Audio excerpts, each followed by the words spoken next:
Could a return to the Super Bowl stage be the start of a legendary dynasty for this new-look roster?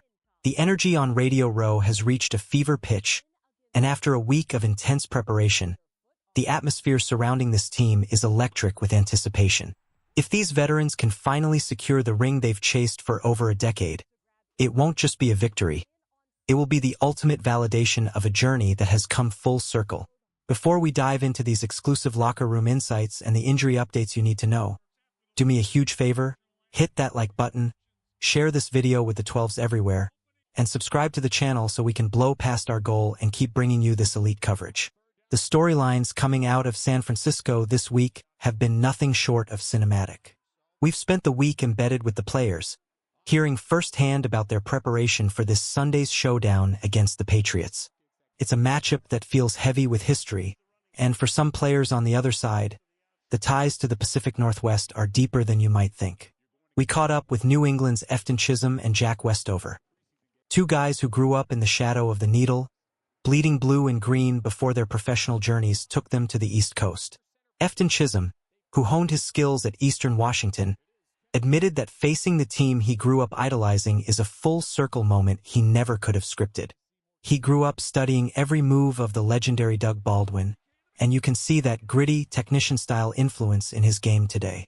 Then you have Jack Westover, a former standout at UW, who joked that his own family might be split down the middle on Sunday. Imagine playing in the biggest game of your life while your own relatives are secretly rooting for the opponent. It's these human stories that make the Super Bowl more than just a game. But as much as we respect those local ties, our focus is squarely on the men leading the charge for Seattle. There is a palpable sense of respect in the locker room for head coach Mike Macdonald. It's rare to see a young coach command a room of veterans this quickly, but Macdonald isn't just a defensive mastermind. He's a leader who has earned their trust by being the most obsessed football guy in the building. Stars like Ernest Jones IV and Devin Witherspoon have been vocal about how easy it was to buy into his vision. When your coach puts you in a position to succeed and works harder than anyone else, the transition from the old era to this new championship window becomes seamless. Question of the day. With all the tactical genius we've seen this week, who is your ultimate X-factor for Sunday's game? Is it Jackson Smith-Njigba, Rashid Shaheed, or someone else? Sound off in the comments below and let us know who you're banking on. Speaking of coaching brilliance, the buzz around offensive coordinator Clint Kubiak has reached a boiling point.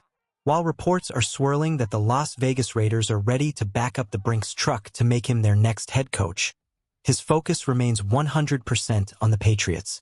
Players like Jackson Smith-Njigba and rookie sensation Gray Zabel have raved about Kubiak's ability to make the run and pass game look identical, keeping defenses in a constant state of panic. If this is indeed his final game with the Seahawks, there would be no better parting gift than a masterclass performance that ends with him holding the Lombardi Trophy. However, it hasn't all been smooth sailing this week.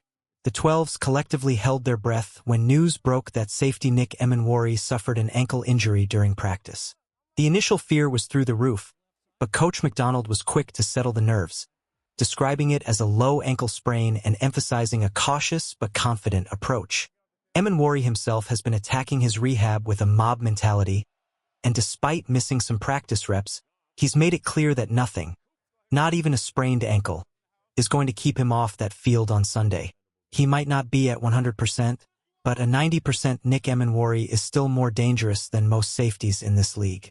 The accolades are already starting to pile up for this roster, highlighted by Jackson Smith-Njigba officially being named the NFL Offensive Player of the Year.